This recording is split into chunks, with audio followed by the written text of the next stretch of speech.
모든 학문이 어떤 학문이든 간에 그 기초 원리를 모르면은 학문은 사상도가게 되는 거예요. 그런데 나는 이제 암제에서 우리 선사님하고 공부를 할 적에 나는 참 행복한 녀석이다 하고 생각을 한 게 뭐냐면은 그 양반은 스님으로서 이제 도통을 하시기 때문에 이 명리라는 거는 자연계하고 떠나서 생각할 수가 없다. 쉽게 얘기하면은 이 풍수도 마찬가지예요. 풍수도 우리가 써먹으려고 하는 학문이잖아요. 그럼 사람과 자연이 전부 다 일심동체가 돼서 움직이는 게 그걸 전부 다 우리가 인문학이라고 하는 게 쉽게 얘기하면은 그러면은 사람의 마음이야 몸은 여기 있지만 저 앞을 알고 싶은 게 사람의 마음 아니에요? 근데 그렇게 안 된다고 아무리 천재라고 하더라도 모르는 걸 알 수 있는 방법은 없는 거고 노력을 해서 얼마나 그 이치를 빨리 터득하느냐 그거는 선생님이 설명해 주는 내용을 하나하나 전부 다 기억을 해둬야 되는 거예요.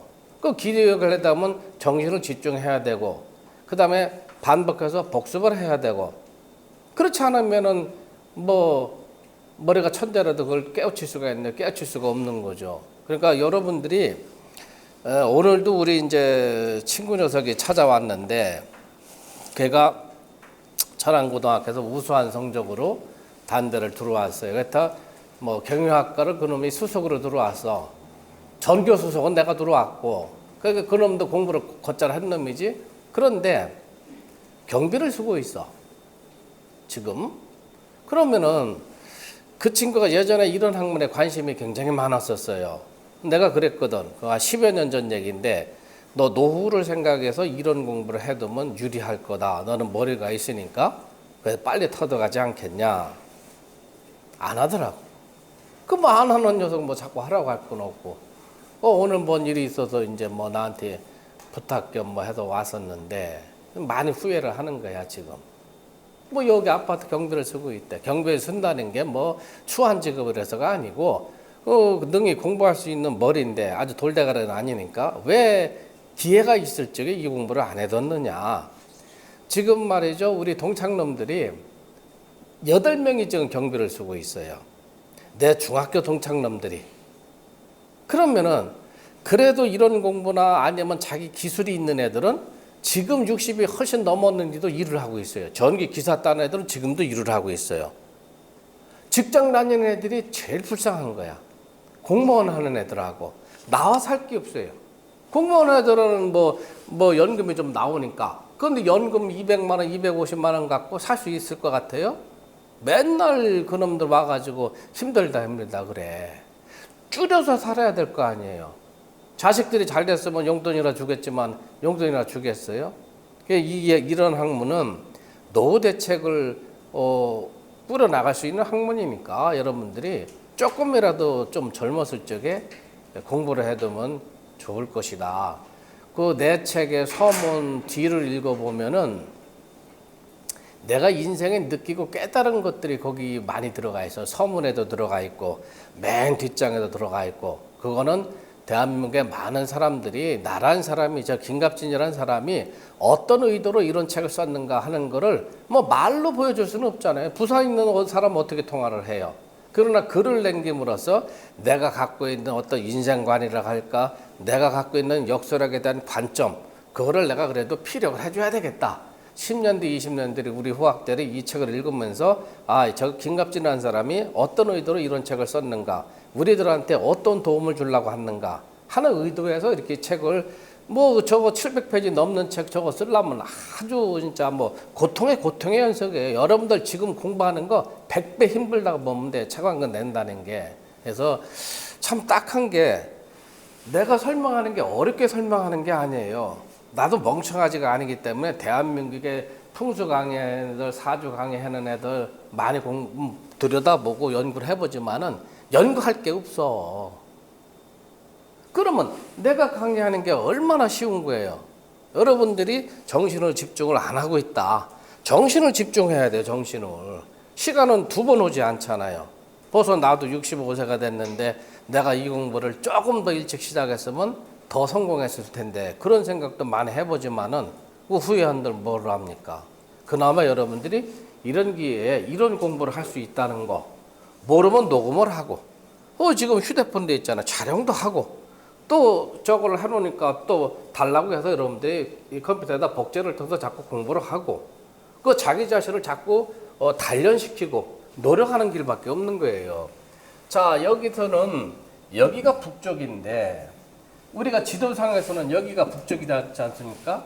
근데 여기를 왜 북쪽으로 놓느냐 하면은 이 나경이라는 거는 그 옛날 지사 조선시대 때 지관벼슬이 있어요. 종구품이에요. 정식 벼슬이야 그것도.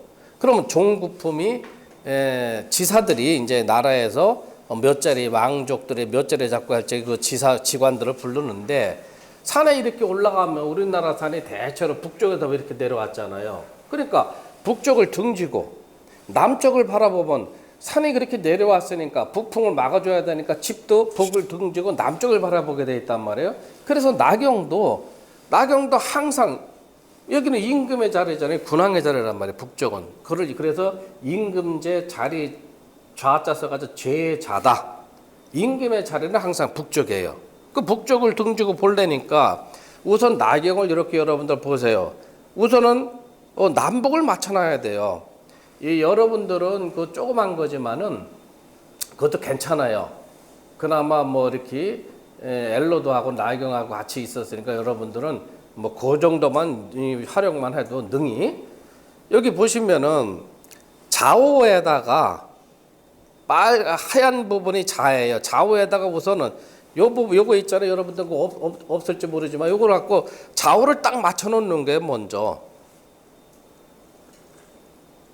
좌우를 여러분 뭐 돌려서 맞춰놔 보세요. 좌우를 맞추고 문의 방향을 정확하게 보고서는 문의 방향은 여기에 있건 저 뒤에 있건 안에서 봤을 적은 오른쪽, 밖에서 봤을 적은 왼쪽이에요. 그 문이 여기에 있건 저 뒤에 있건 가운데서 봤을 적에 오른쪽, 안에서 봤을 적에 밖에서 봤을 적 왼쪽. 그걸 잊어먹지 말란 얘기예요. 그럼 왜 그렇게 해놨느냐? 왼쪽에서 사람들이 좌하고 우로 봤을 적에는 왼쪽이 항상 생기방으로 논하는 거예요. 그래서 동쪽에서 해가 뜨잖아요. 그게 생기방이라고. 그러니까 문도 항상 이것도 잘못되어 있는 거예요. 경첩을 여기다 달아야 되는 거야 원래가. 그렇지만은 이 경첩이 여기 달려 있건 여기 달려 있건 간에 항상 안에서는 오른쪽을 보고 기준을 잡아야 되는 거예요. 그러면은 요거는 문이 작지만은 옛날 대문은 크잖아요. 옛날 대문은 예를 들어서 간방하고 간방이 겹칠 때가 있다고. 그럼 뭐를 기준하느냐? 그런 문제가 나오잖아요. 그래서 안에서 봤을 때는 오른쪽, 밖에서 봤을 때는 왼쪽을 기준으로 삼아라. 그 여러분들이 잊어먹으면 안 돼요. 그 다음에 좌우를 먼저 맞춰놓은 다음에 문의 위치, 요거는 문의 위치를 보는 거예요.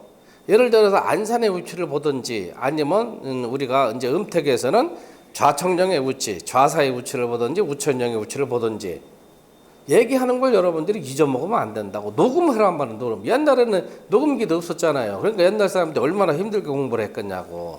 응? 자, 요거는 지금 동그란 건데 봐봐요. 여기가 빨간 글씨로 해가지고 크게 써놨잖아요. 자, 여기가 맨 앞에서부터 1, 2, 3, 4. 맨 앞에 있는 게 1층. 그 뒤가 2층. 임의로 정해놓은 거예요, 옛날 지사들이. 이거는 당나라 때 양균성 선사가 처음으로 이 구층을 만들어 놨어요.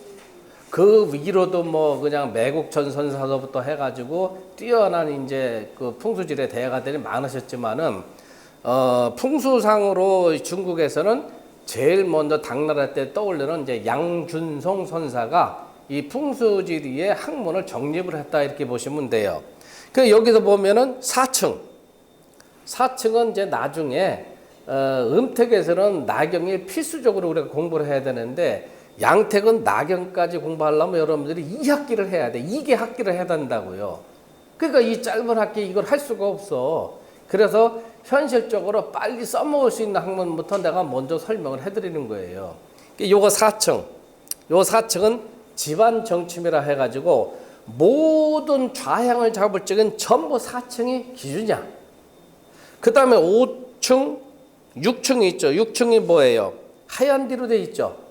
6층, 요거는 인반 중침, 가운데 중자 써가지고, 그 다음에 8층은 천반 봉침. 봉침이라는 건 봉은 꿰뚫 봉자예요. 마주쳐가지고. 그러니까 옷을 이렇게 맞대가지고 꿰뚫잖아요. 옛날에 옷을 그래도 봉침, 그 봉침을 쓰는 거예요. 그러니까 여러분들이 지금 양택에서는 또 일부 사람들은 6층을 기준으로 해야 된다 이렇게 보는데, 내가 연구를 해보니까 6층까지 잘 놀할 필요가 없어요. 4층으로 보면 정확한 거야. 그러니까 우리가 양택에서는 전부 4층을 갖고 논하면 틀리는 게 하나도 없어요. 그러면 요거는 동그랗게 돼 있는데 요걸 네모짓게 이렇게 해놓은 거예요. 네모짓 거를 동그랗게 바꾸는 거예요. 나경을 쉽게 얘기하면은. 그러면은 북은 자방이란 말이에요. 자, 오는 남쪽, 여기는 묘죠. 묘, 여기는 유, 좌우묘를 한 말이에요. 자가 정북, 정남, 정동, 정서. 자, 여기다가 여기는 축하고 인. 건곤간수는 우리가 사유라고 그래요. 사유. 건곤간수는. 그 다음에 여기 인. 요 진은 요거는 갑이라고 하고, 요거는 태는 경금이라고 하는 거예요. 경금. 자, 요거는 자오. 그 다음에 여기서는 진, 손, 사 이렇게 들어가요. 그 다음에 병, 오, 정. 요 가운데를 기준으로 해서 8방이죠. 그래서 45도씩 해당이 되는 거예요. 45도씩. 그 다음에 미, 곤, 신. 그 다음에 여기가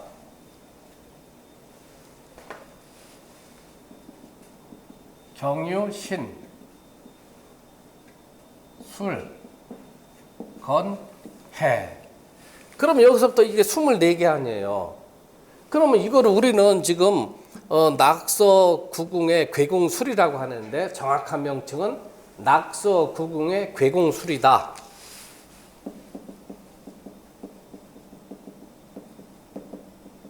낙서 구궁의 괴궁술이.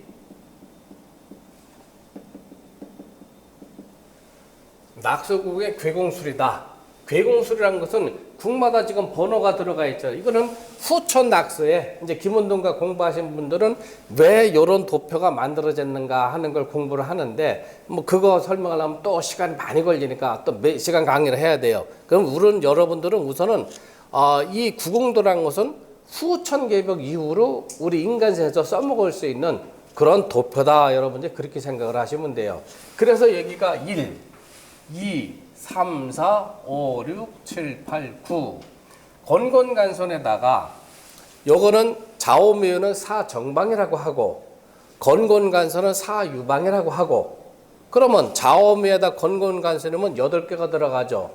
그 사이에다가 14개를 넣어가지고, 아니, 8개, 16개를 넣어가지고 24방위가 되는 거예요.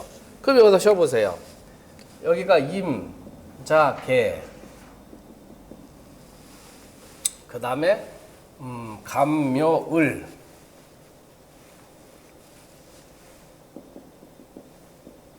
진손사, 병호정, 미곤신, 경유신, 술건의 임자계. 그러면 24개가 되는 거죠. 건곤간선에다가 좌우묘에다가, 그 다음에 이 건곤간선에다가 이 사유방에다가 2개씩을 또 집어넣었어요. 그래서 24방위가 되는 거예요. 이게 당나라 때 양균성 선사가 24방향으로 정립을 시켰어. 여러분들 우리나라 그 태고 때 그 축구 때 그 빨간 옷 입고 나온 애들이 뭐였죠 그게? 붉은 악마 그거. 걔들이 치우천왕이라고, 우리 이제 고조선 그 이전의 시대 때 치우천왕이란 분이 그 저 위에 엄청나게 넓은 땅을 갖고 있었는데, 중국의 사망오지세 때 황자라는 사람하고 탕록이라는 데서 이제 전쟁이 붙었어. 그때 황자라는 사람이 나침판을 썼는데 나침판을 좌우매우 4개만 쓴 거예요. 나침판을 쓰니까 자기가 동서남북을 정확하게 할 수가 있잖아요.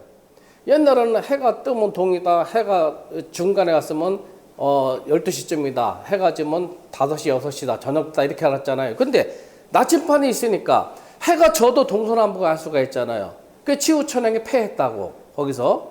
그래서 이 나침판을 처음으로 사용한 사람은 사망오제 때 황자라는 사람이에요. 그리고 나서 발달이 계속된 거예요. 그래서 은나라를 거쳐서 주나라 들어가가지고 8방으로 나눠진 거예요. 그게 8괴가 된 거야.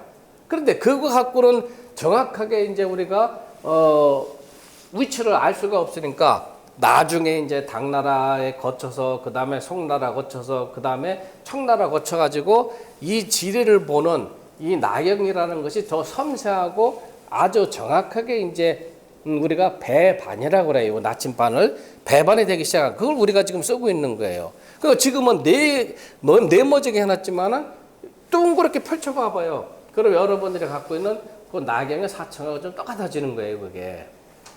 자, 그런데 지금 우리가 이제 논하고자 하는 거는 이 좌우 요 동서남북 요 8개, 요 8방을 위주로 보는 거예요, 우리가. 그러니까 양택에서는 24방향을 다 논하긴 논하지만은 이 8개의 방향에서 주로 어디가 길하냐 어디가 흉하냐 하는 거는 양택은 주로 이 8개 방을 중심으로 논하고 있다. 그러면 한 방향이 손방이다 하면은 가운데 기준에서 45도. 그래서 이렇게 되겠죠?